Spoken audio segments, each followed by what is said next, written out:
Oke, bismillahirrahmanirrahim. Assalamualaikum warahmatullahi wabarakatuh. Ini masuk ke tutorial materi saya yang berikutnya tentang SOAP. Seperti yang saya jelaskan kemarin, sepertinya ada beberapa yang masih harus kalian pahami mengenai cara mengisi SOAP.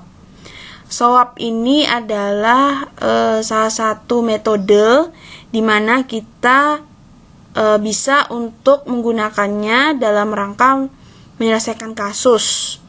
Jadi seperti mengklasifikasikan kasus ini untuk bisa kita selesaikan.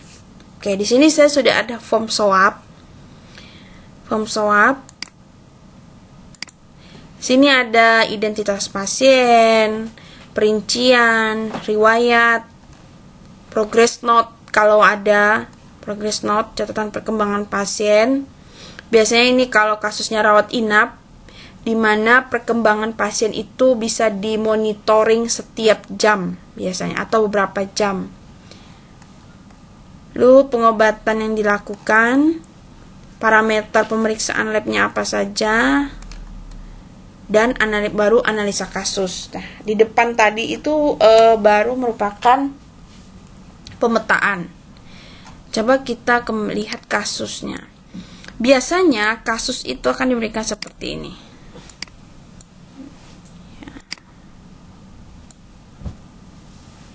Ini saya hapus dulu nama ini ya.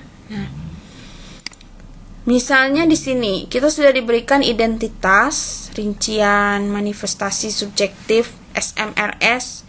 SMRS itu sebelum masuk rumah sakit. Ini saya contohkan kasus yang kompleks ya. Kalau kemarin itu hanya narasi sedikit, itu merupakan kasus yang singkat, yang minimalis.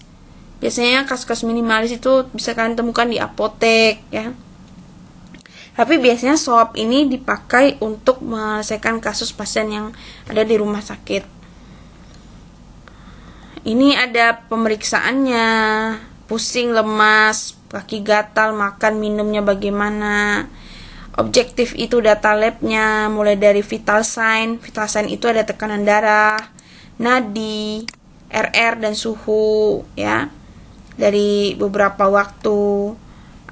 Ada kadar gula darah, ini data lab ya, dan lain-lain. Nah, pertama yang harus kita lakukan adalah mengisi form ini. Pasiennya namanya siapa, kalau ada nama, atau biasanya lebih etis ditulis hanya inisial saja. Berat badan, tinggi badan, tanggal masuk rumah sakit, umur. Keluhan utamanya apa? Nah, di sini kita lihat tadi. Keluhan utamanya adalah ini, nyeri sendi bahu kanan kiri, tangannya kesemutan, kaki terasa kesemutan seperti pakai beban berat. Diagnosa utamanya sudah ditulis oleh kasusnya, dislipidemia atau hiperlipidemia. Nah, diagnosa lainnya, pastinya DM juga, DM2, DM tipe 2 ya. Oke, masukkan ke sini. Diisi dulu keluhan utamanya apa, diagnosanya apa, riwayat penyakit, riwayat keluarganya, dia punya tidak alergi obat, progress note jika ada. Nah, pengobatan, tanggal mulainya, macam obatnya, dosis, rute, frekuensi. Lihatnya di riwayat pengobatan pasien. Nih.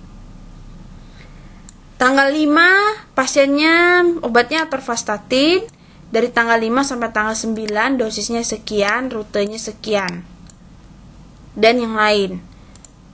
Kita lengkapi formnya, macam, dosis, rute, frekuensi. Frekuensi itu yang 3 kali, 2 kali.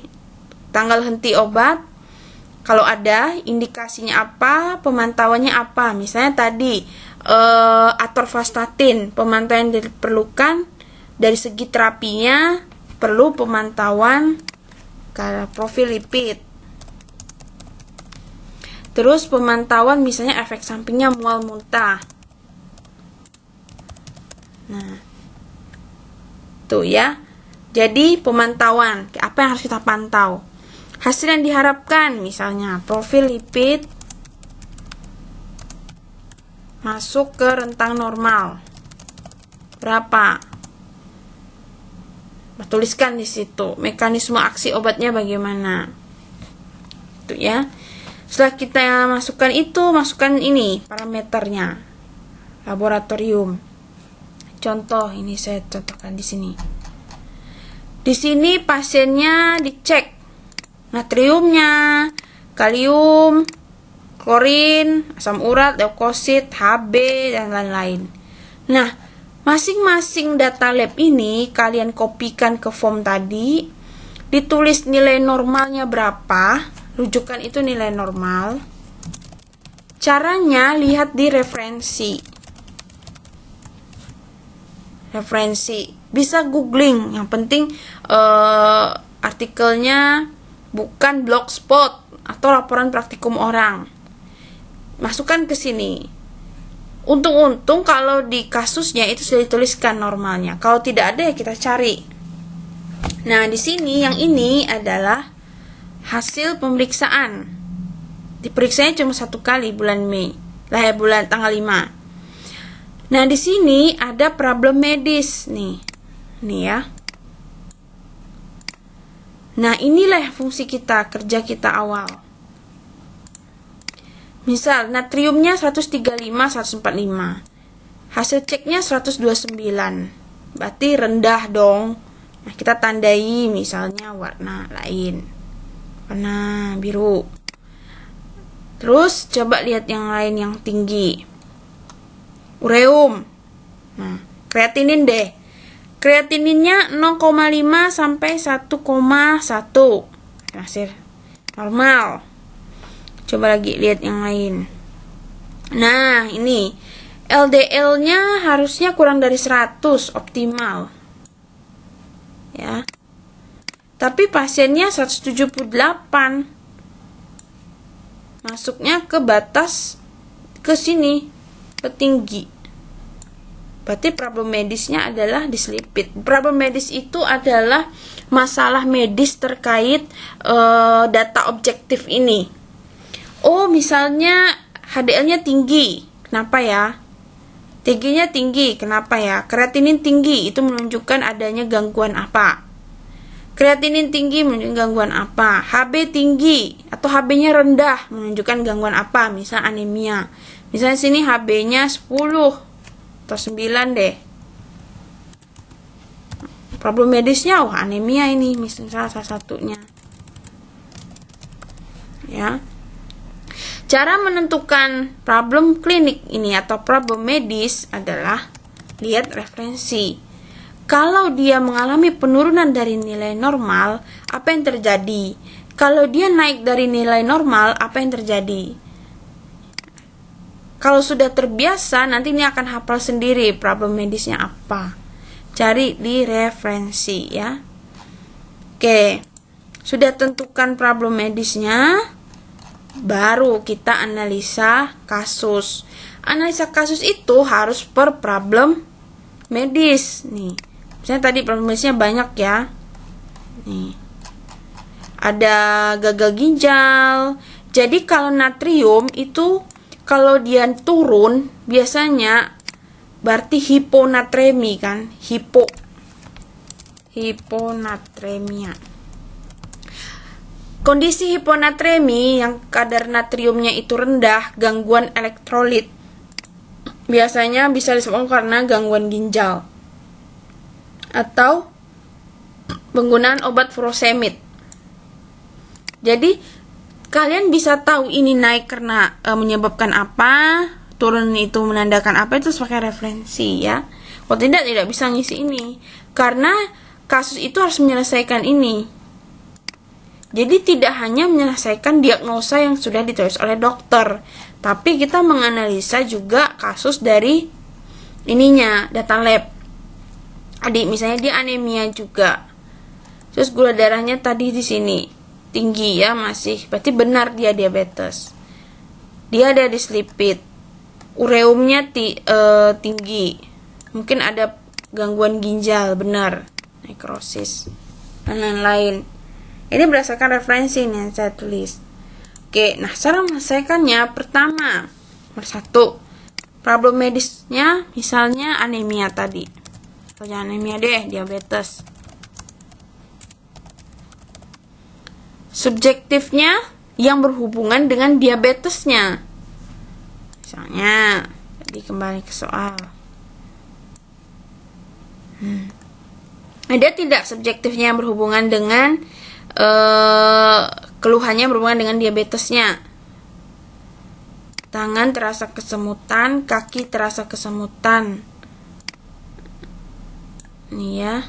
Itu kalau gejala yang seperti ini. Nah, taunya gejala itu menandakan diagnosa apa? Ya sama, harus cari referensi lagi. Apa sih gejala DM? Apa sih gejala hiperlipid?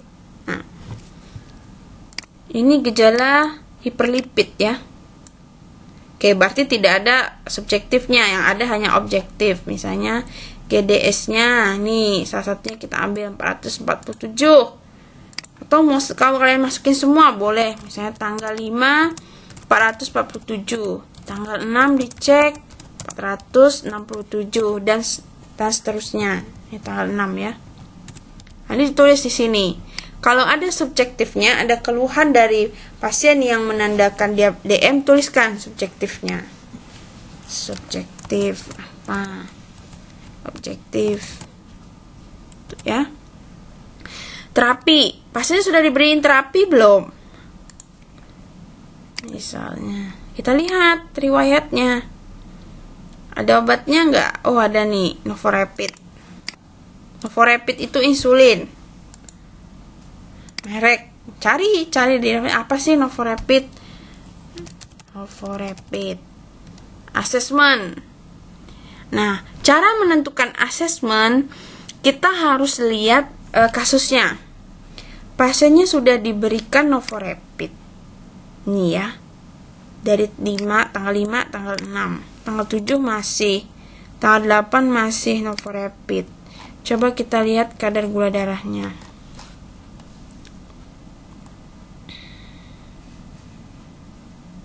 Nah, kadar gula darahnya nih 400-an. Sampai tanggal 8 itu masih 300. Berarti belum mencapai goal terapi. Berarti jadi tanda tanya ya. Kenapa? Nah, ini belum klinik.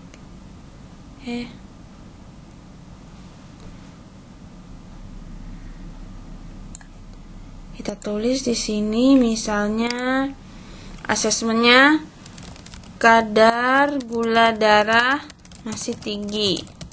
Ternyata setelah kalian cari, karena adanya interaksi, misalnya interaksi Novorapid dan atorvastatin misalnya. Asesmennya jangan diagnosa dokter seperti kemarin, tapi berhubungan dengan pengobatan pasien. Tuh, ini 2 ya. Oke. DRP ini sih drug related problem itu sudah sama dengan asesmen, copy saja. Plannya apa? Karena interaksi tadi, berarti plannya rekomendasikan penjedaan pemberian Novorapid dan atorvastatin.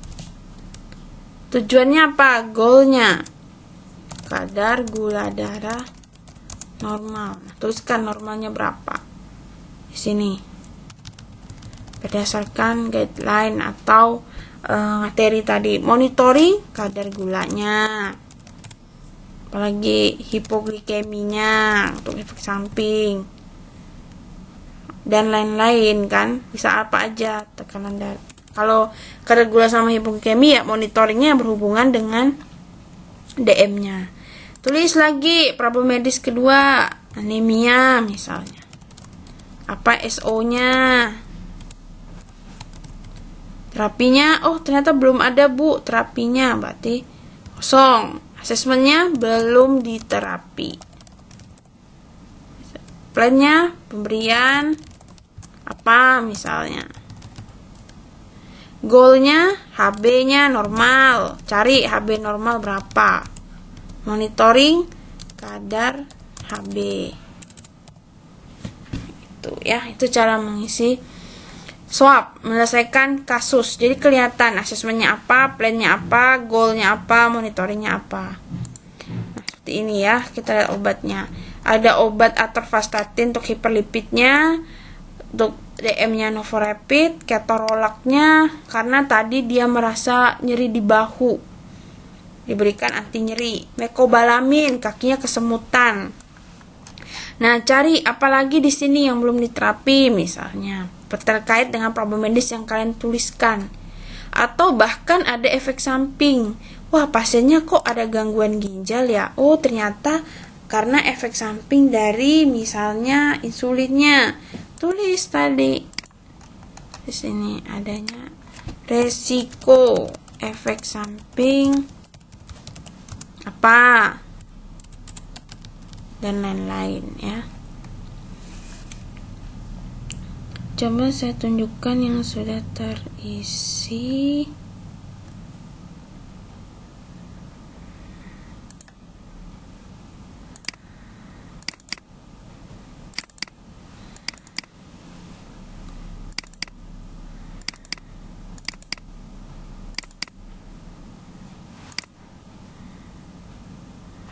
Oh, ya ada di sini ya. Oke, saya tidak bisa berikan, nanti saya kasihkan contohnya. Nah, itu cara-cara mengisi SWOT ya. Diisi dulu tabel di atasnya biar paham kalian obat apa yang sudah diberikan, problem medisnya apa, asesmennya apa, plannya apa, goal, monitoring. Semua harus berdasarkan referensi. Harus lihat referensi. Kalau tidak, kalian tidak bisa mengisi ini. Oke, demikian. Jika ada pertanyaan, nanti kita akan bahas di saat sesi diskusi ya. Contohnya seperti ini. Goalnya, gejala mialgia, dia ada dislipid. Goalnya apa? Obat terapinya apa? Monitoring. Diabetes gimana? Mialgia itu yang kesemutan tadi. Ini ringkasan tentang obat dan daftar pustaka. Jadi harus berdasarkan referensi ya.